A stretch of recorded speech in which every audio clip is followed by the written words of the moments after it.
1. Triumph Thruxton 1200 RS. The Triumph Thruxton 1200 RS is up first. It was first unveiled in November 2019 and debuted in 2020, replacing the 2016 Thruxton 1200R as the flagship model of Triumph Motorcycles' modern classic lineup. There was no Euro 5 upgrade for the R model. A perfect example of modern classic design is the Thruxton RS. Its shape is reminiscent of the 1950s and 1960s machines, but refined for modern admiration.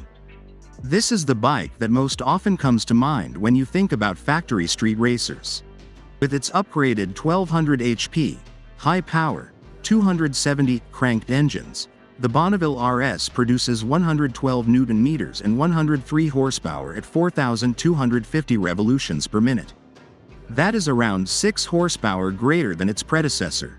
Moreover, it reaches its peak output at a lower 700 revolutions per minute. Neither the RS nor the R were slouches off the line.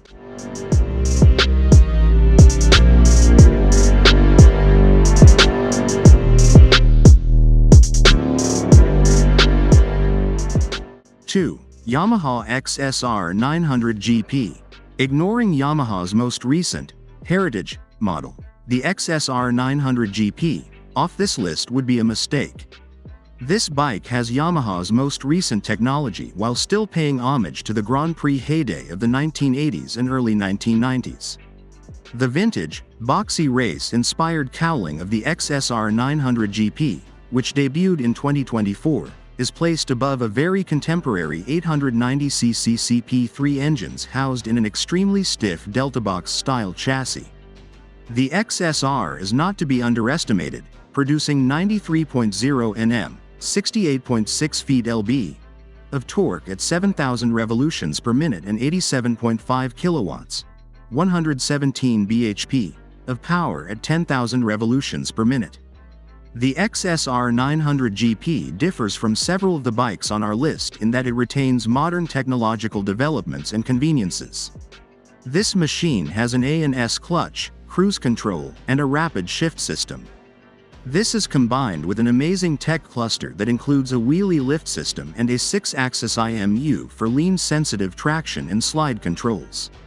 It can go head-to-head with other modern-styled bikes in its class thanks to features like these.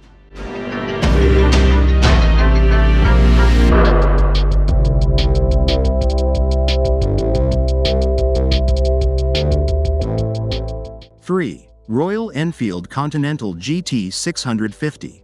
Compared to some of the other bikes on our list, the Continental GT 650, which was introduced by Royal Enfield in 2019, provides a more genuine café racer feel.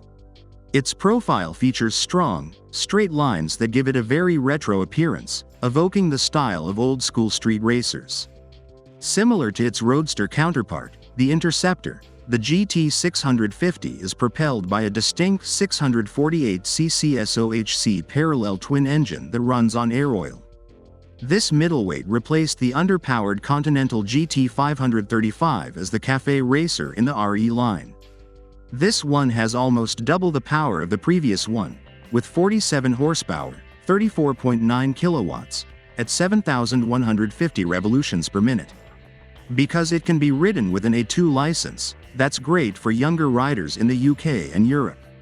Similar to several other motorcycles on our list, the GT 650 is a powerful and rev-positive vehicle. The power is delivered consistently over the rev range, with a peak of 52.3 at 5,150 revolutions per minute. There has a beautiful and distinctive exhaust tone.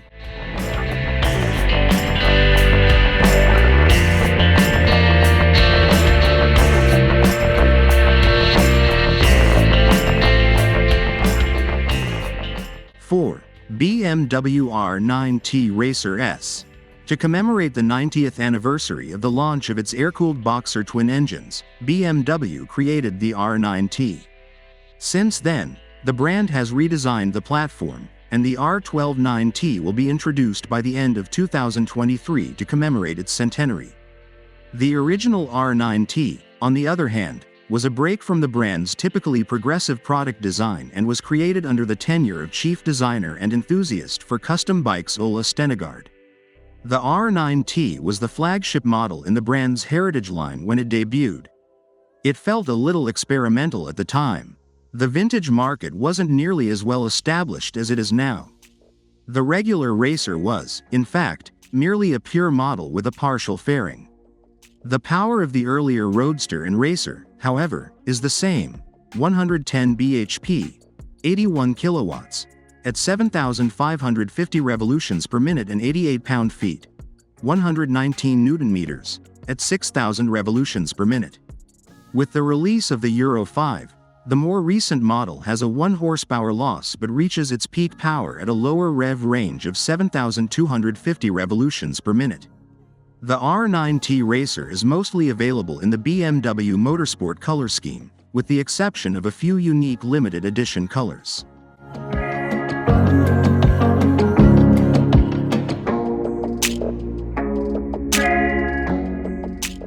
'5. Kawasaki Z900 RS Café.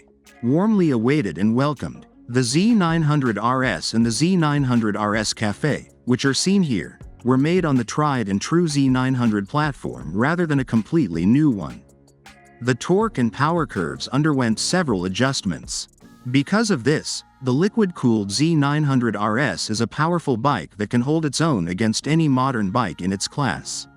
With performance levels to match the top two vintage competitors, the Thruxton RS and BMW R9T, this motorcycle can put out 82 kilowatts, 111 PS, at 8,500 revolutions per minute and 98.5 newton-meters at 6,500 revolutions per minute. With a design based on the iconic Z1 model from the 1970s, it should come as no surprise that the Z900 RS became an instant favorite with riders and the motorcycling press. The bike has the original Z1's characteristic duckbill tail end, but Kawasaki also made some very conscious decisions elsewhere that prioritized utility above form. The Z900 RS has a somewhat more contemporary mono-shock configuration instead of dual shocks. Interestingly, the exhaust system is a 4-in-1 instead of the Z's original, double-sided dual exhaust design from the 1970s.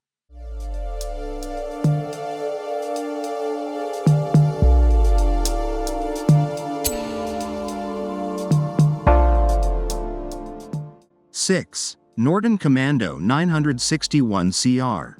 The new Norton Commando 961 was released in time to make this list.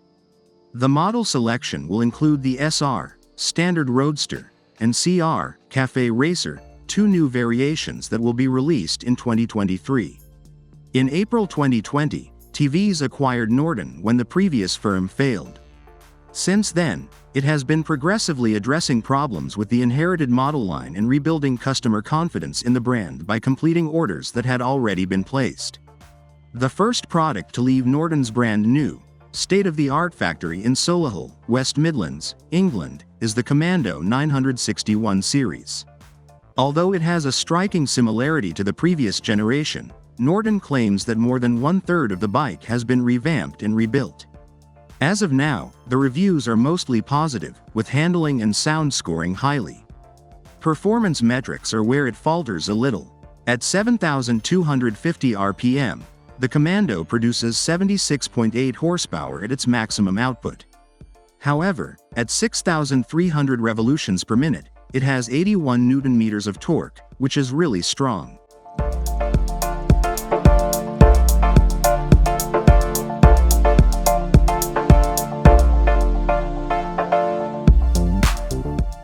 '7. Ducati SportClassic, Sport 1000S. The SportClassic line of Ducati was created by Pierre Terblanche, the former chief designer. At the 2003 Tokyo Motor Show, the Sport 1000, GT 1000, along with Paul Smart's special edition concepts were shown. The latter honored the memory of legendary short-circuit racer Paul Smart and the bike he used to win the 200 GP at Imola. The SportClassic's 992cc twin engine was designed to resemble the 1950s and 1960s Café racing aesthetic. The 1974 Ducati 750 Super Sports Imola, which was based on Paul Smart's 750 race bike, was the main focus of this. It also took stylistic cues from Turblanche's MH900E design. The SportClassic series was current and traditional at the same time, thanks to its air-cooled NineT Desmo 1000 dual-spark engines, which was torquey and modern. A somewhat novel idea at the time for motorbike innovation.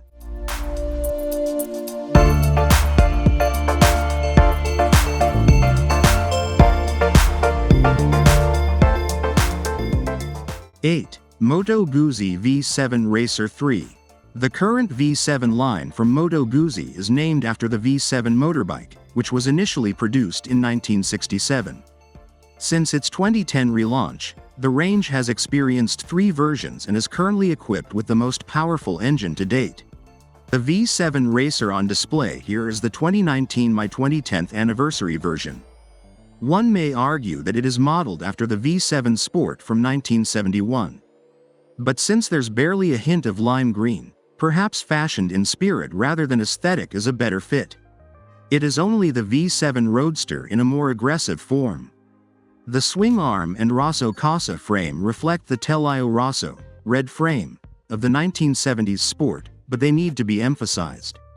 The Moto Guzzi V7 has a transverse 750cc V-twin engines, a distinctive fuel tank, and shaft drive, making it an instantly recognizable and beloved form. The V7 Stone Basic model is not as polished as the Racer variant. The bike's extensive usage of black anodized aluminum is what stands out the most. Although it goes by the name Racer, speed isn't always a feature of it. At the more relaxed end of the spectrum is the V7 Racer. It's suited for novices, with 52 horsepower at 6,200 revolutions per minute and 60 Nm at 4,900 revolutions per minute, just like the Royal Enfield GT Continental and W800.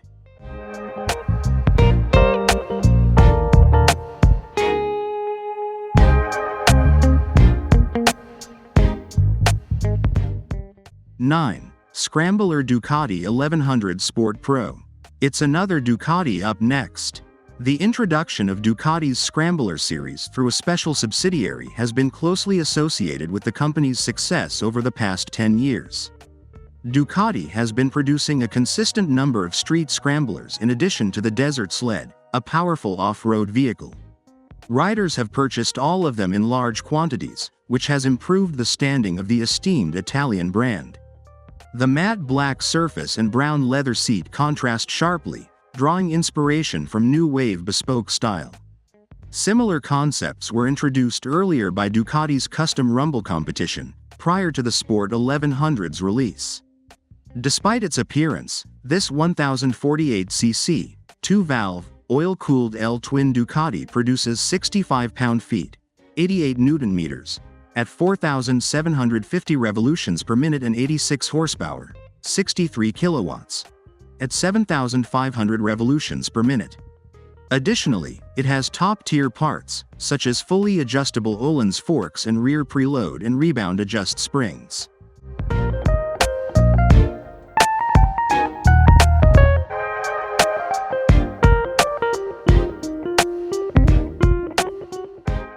(10) CCM Spitfire Café Racer.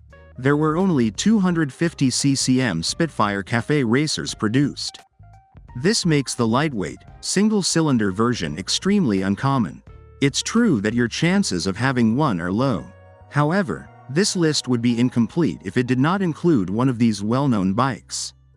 Founded in 1971 by former trials rider Alan Clues, the Bolton, England-based company was best known for producing lightweight off-road bikes and participating in FIM motocross races. Powered by a liquid-cooled, 4-valve Husqvarna 600cc single that produces 58 Nm of torque at 5,500 RPM and a maximum output of 55 horsepower. The CCM features a unique deepish burble because to its solitary cylinder and hand-wielded exhaust system. With a dry weight of 142 kilograms, it guarantees a quick journey between cafes. As of this writing, CCM's approved bike program is offering bike 131 out of 250.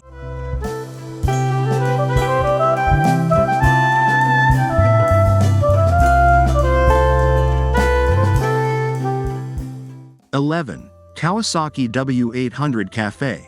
There's another Kawasaki on this list, but it's at the other extreme of the power spectrum. The Z900 RS is a modern bike dressed in a classic style, while the W800 Café is a more subdued throwback bike with contemporary features. The W800 range from Kawasaki is the replacement for the W650. It was first manufactured between 2011 and 2061 and then relaunched in 2019. Arguably, the latter was the first bike to be classified as retro. It was influenced by the British parallel twins manufactured by companies like as Triumph and BSA. The current W800 lineup's design still heavily draws inspiration from the motorcycle's shape.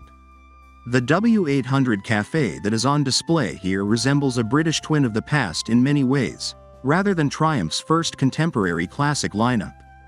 This vintage machine should appeal to true retronauts since it more accurately represents the sleek aesthetics of the era it emulates.